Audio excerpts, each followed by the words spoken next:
What's up guys, Judo Sloth here and welcome to my first Gods of Olympus video. This is a new game which I have started playing and let me tell you, it is a heap of fun. I first started watching this on Clash with Ash's channel, been watching it quite extensively on Aronis's channel as well. I will link both of them down in the description if you want to check out any of their Gods of Olympus gameplay, but I knew I would love this game, so I wanted to bring you this first video, introducing you to it, showing you how to play the game, how it works, discussing some of the mechanics, and also more of a beginner's guide, sharing with you some tips and tricks for when you start out. So Gods of Olympus is based on ancient Greek mythology and you battle using your gods. The first god that you unlock is called Zeus. You can see him battling on the screen now, and each one of your gods has special powers.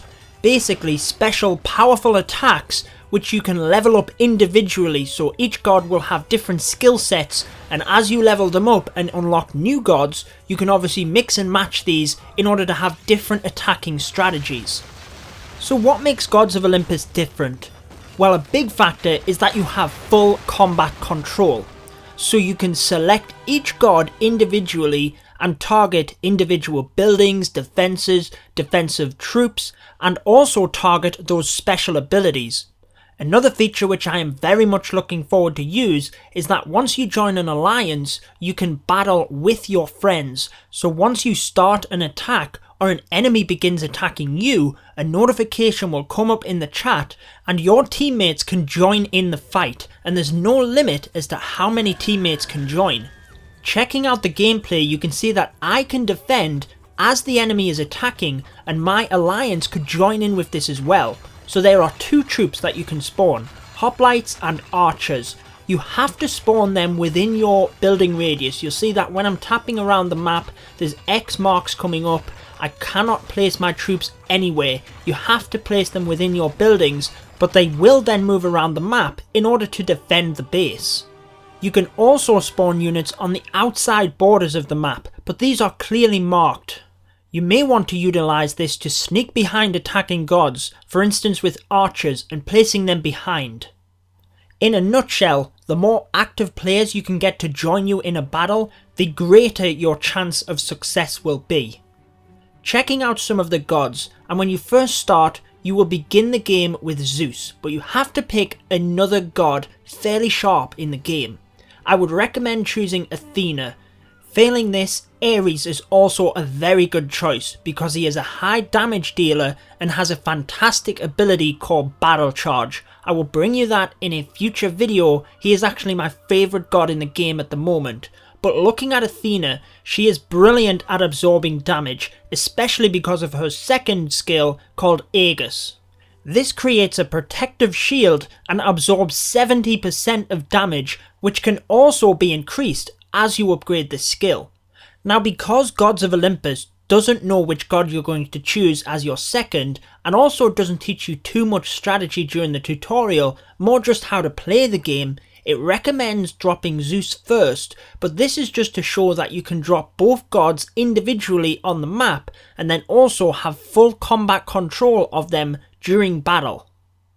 So during that battle, I was actually retargeting Zeus and Athena onto different buildings individually. This is done simply by selecting the god you want to retarget in the top left and then clicking the area on the map where you want them to go, for instance a specific building, and at times I was also targeting defending troops.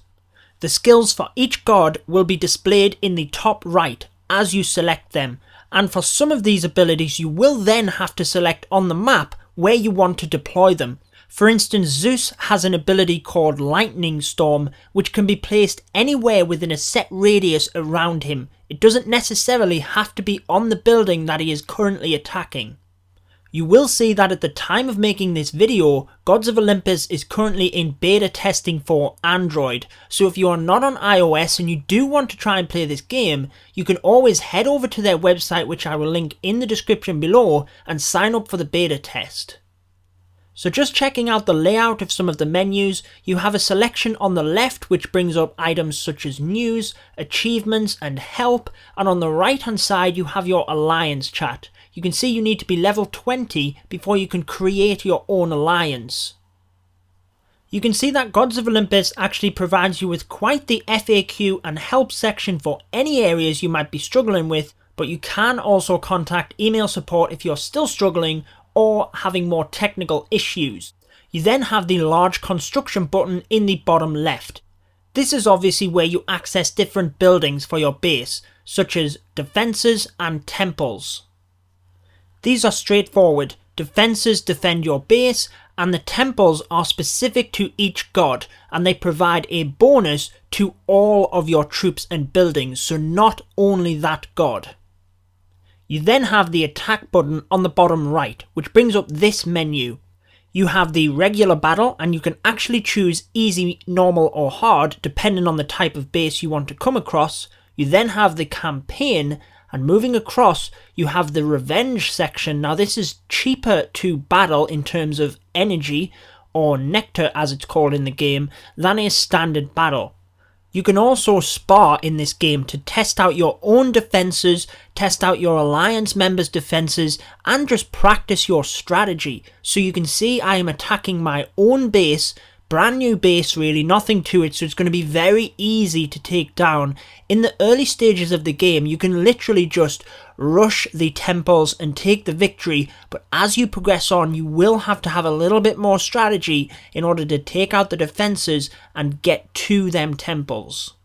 Now that's something I should have mentioned earlier with regards to the temples. They are your main buildings. Your defences are trying to protect these buildings, and when you're attacking, once you've destroyed all of the temples, you win the battle. So your base will be designed around protecting these.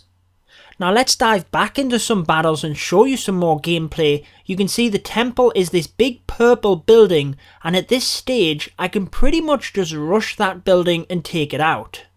However, this is only really at the start of the game. It does very quickly become a lot more strategic. I'm going to attack these defences just so you can see a little bit more gameplay, and you can see defending troops rushing my gods, and if you're not careful and you don't take these out with the special abilities, or you can see that I'm targeting them right now with Zeus, then they can very quickly surround your gods and provide a huge amount of damage, and you will be surprised at how powerful this is. This obviously relates to what we were discussing earlier when your alliance can assist you in battle, kind of swarming the enemy base or the enemy attacker with lots of small army troops can provide a large amount of damage. Now heading back to base, let's go and upgrade some of our gods so that we can take on some stronger opponents. I am going to focus on the resources in specific and explain them all at the end of the video, but in the middle you can see that we have stone on the left and gold on the right. Gold is the resource we use to upgrade our gods. So first looking at Zeus, you can see the recent update which brought skins to the gods, just for a bit of fun there, Zeus on vacation. But let's move across and you can see that his baseline stats, he's quite a tanky troop and a melee god, so you do want to encourage him to have stronger health. So I would highly recommend upgrading his health and also unlocking Lightning Storm. Now this is the ability I explained earlier you could place within a set radius of Zeus, and I'm going to upgrade it a couple of levels. You can see that as we upgrade it, the cost to go a further level obviously increases. What this means is that you can focus on a set area if there's a skill that you use on a god more specifically, but you do want to keep a good balance and have an all-rounded skill set. What this will allow you to do is manage your gold a little bit more effectively.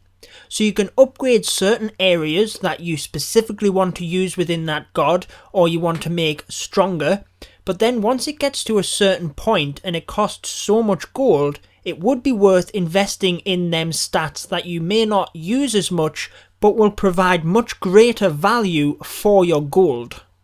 So you may have also noticed with Athena we did unlock the Aegis skill, which I was talking about earlier in the video as well. This is the one that provides a defensive shield, and now that I've played the game a little bit more, I would also suggest upgrading the health of Athena, because you're obviously using her to absorb a lot of damage, so you want her to have high health stats. And following on from the tutorial, I was again deploying Zeus first in this battle. Once you have Athena, you want to deploy her first and use the Aegis skill in order to get the defensive shield and absorb a lot of the damage. That obviously sets the raid up, and then you can bring in your damage troops from there. So once you unlock Ares, who I was explaining earlier as well, you can use his battle charge skill to come in and wipe out some of them defenses, but I will bring you that in a future video. However, when you're first starting out, it will obviously be Zeus that you deploy behind Athena to come in, get close to the buildings and provide that damage. So just to wrap up this video, how do you actually progress in Gods of Olympus? Well, you have Nectar. This is basically energy that you would see in any other game. It's what you use to battle. It costs 1000 for a regular battle, but only 200 for a revenge. Stone is the resource used to upgrade your buildings. Anything within your base will require stone to upgrade. Moving to gold, we already showed you that this is how you upgrade your gods and the skill set that they use. The final resource is the premium currency, which is gems. It's what you can spend real money in order to buy.